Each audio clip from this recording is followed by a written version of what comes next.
রামনগর সড়ক দুর্ঘটনা, স্ত্রী ছেলের পর মৃত্যু নিয়ারুল হকের। মৃতের সংখ্যা বেড়ে 4। শিলচর রামনগরে সড়ক দুর্ঘটনায় আরও একজনের মৃত্যু ঘটল।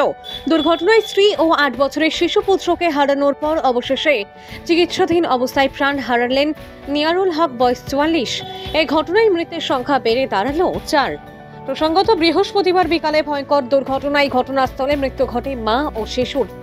গুরুতর আহত অবস্থায় মেডিকেলে ভর্তি করা হয় নিয়ারুল হক, বয়স 44 ও অপর এক যুবতী অমৃতা নাথকে। টানা 4 দিন শিলচর মেডিকেলে মৃত্যুর সঙ্গে পাঞ্জা লড়ে অবশেষে প্রাণ হারালেন নিয়ারুল হক, বয়স 44। শনিবার সকালে মৃত্যু ঘটে অমৃতা নাথের। শনিবার রাত 12:10 মৃত্যুর কোলে ঢলে পড়েন নিয়ারুল হক। তার স্ত্রী আফসানা বেগম, বয়স 35 ও 12 বছরের শিশুপুত্র তামিম আহমেদের মৃত্যু হয় দুর্ঘটনার দিনই। উল্লেখ্য, আফসানা বেগমরা শ্রীকোনার ডেলি বাজারের বাড়িতে ফেরার পথে অন্য গাড়িতে করে শিলচরে এসে অটোতে ওঠেন। ওই অটোর সওয়ারি হন শ্রীকোনা আইটিআই ছাত্রী অমৃতা নাথ। স্থানীয় বাসিন্দারা জানিয়েছেন, ঠিক কিভাবে ঘটনাটি ঘটেছে তার কোনো প্রত্যক্ষদর্শী পাওয়া যায়নি। তবে দেখা গেছে অভিশপ্ত অটো গাড়িটি দুমড়ে মুচড়ে যাওয়া অবস্থায় লেগে রয়েছে রড বোঝাই একটি ছোট গাড়ির সঙ্গে, আর কাছেই ছিল মাটি বোঝাই একটি ট্রিপার।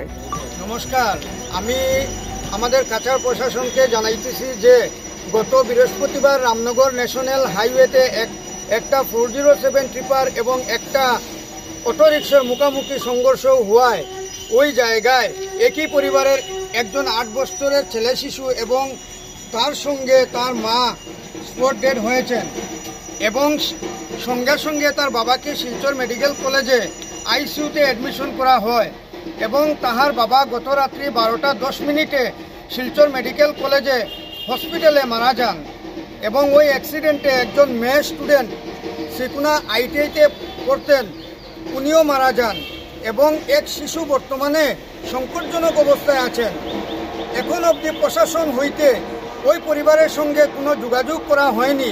তাই আমরা বিনীত আবেদন করে জানাইতেছি শিলচর কাছাড় প্রশাসনকে এবং আমাদের সিএম সাহেব ডক্টর হিমন্ত বিশ্ব শর্মা মহাশয়কে আমরা অনুরোধ করতেছি যে ওই নিহত পরিবারকে অতি সত্বর যোগাযোগ করে ওনাদের মর্মাহত পরিবারকে এককালীন আর্থিক সাহায্য এবং অ্যাক্সিডেন্টের জন্য কম্পেনসেশন করা খুবই জরুরি হয়েছে এবং ওনাদের জন্য আপনাদের প্রশাসনে যেটা করণীয় আছে আপনারা কাইন্ডলি অতি সত্বর, আজকে অবধি মোটামুটি 3-4 দিন হয়ে গিয়েছে, এখন পর্যন্ত আমাদের শিলচর কাছাড় প্রশাসন হইতে কোনো যোগাযোগ করা হয়নি এবং দিনের বেলা যেগুলো ট্রিপার মাটি এবং বালি বোঝাই করে ওরা হাই স্পিডে চলাচল করছে এবং ডাম্পার চলাচল করছে, আমরা কঠোরভাবে আবদার করতেছি যে পুলিশ প্রশাসন এবং আমাদের কাছাড় অ্যাডমিনিস্ট্রেশনকে যে ওদেরকে কড়াভাবে সতর্ক করা হোক যে দিনের বেলা যাতায়াত করে পাবলিক এবং স্টুডেন্ট ইমার্জেন্সি কাজের জন্য যে দিনের বেলা ওই গাড়িগুলো চলাচল বন্ধ করা হোক।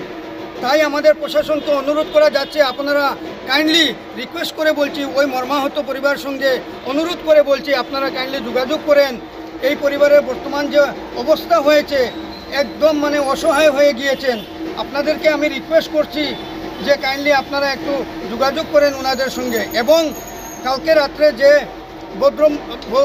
ভদ্র মানুষ যে নিয়ারুল হক উনি মারা গিয়েছেন, বর্তমানে শিলচর মেডিকেল কলেজ হইতে বর্তমানে পোস্টমর্টম করা হবে, তাই আমরা ওই প্রসেসে যাচ্ছি।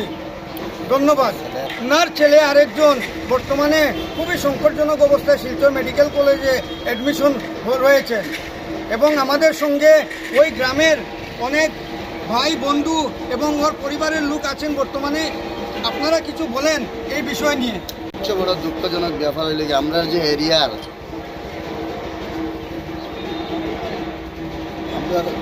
সবচেয়ে বড় দুঃখজনক ব্যাপার হইল কি আমরা যে এই এরিয়ার এমএলএ এবং এমপি আজ অবধি তারা কোনো খবর লইছে না। ওটাও হইল কি আমরা সবচেয়ে বড় দুঃখ। আর কি হইতাম তারা একটু সাহায্যের ব্যবস্থা করুক। আচ্ছা, এই জায়গার মধ্যে কোনো ট্রাফিক বা কোনো পুলিশ আসেনি? না, কিছু আছে। এই জায়গা খুবই মারাত্মক একটা অবস্থায় আছে। এই জায়গা এখন অবধি কোনো ট্রাফিক ব্যবস্থা নাই। আমরা প্রশাসনকে বারবার অনুরোধ করি যে এই জায়গার মধ্যে একটা পুঙ্খানুপুঙ্খভাবে ট্রাফিক ব্যবস্থা করা হোক, যাতে আজকে আমাদের পরিবারের সাথে গিয়ে অ্যাক্সিডেন্ট হয়েছে, কালকে অন্য কারোর সাথে হতে পারে, বা এই জায়গাতে প্রায় সময় শোনা যায় খুব মারাত্মকভাবে অ্যাক্সিডেন্ট হয়। আরও অনেকজন অনেক সময় অ্যাক্সিডেন্ট হয়ে অনেক সময় মানুষও মারা গিয়েছেন।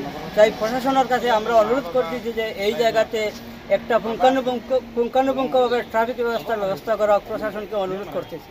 আচ্ছা, একই পরিবারে কতজন মারা গেলেন এই ঘটনায়? এক পরিবারের তিনজন এক পরিবারের, আর একটা আইটিআই স্টুডেন্ট আছিল, ওইটাই মারা গেছে। মেয়েটার বাড়ি কোন জায়গায়? মেয়েটার বাড়ি তো সম্ভবত জারাইলতলা। আর ওই পরিবারের আরো একটা ছেলে মেডিকেলে ওখানে অ্যাডমিশন আছে। মানে যে পরিবারের মানুষটা মারা তিনজন গেছে মারা গেছে, তারা টোটাল 4 জন আছিল। 4 জনের মাঝে 2 জন স্পট ডেড, একজন কালকে রাত্রে 12:10 মারা গেছে, আর একটা শিশু ছেলে ওখানে মেডিকেলে আছে। বয়স কত?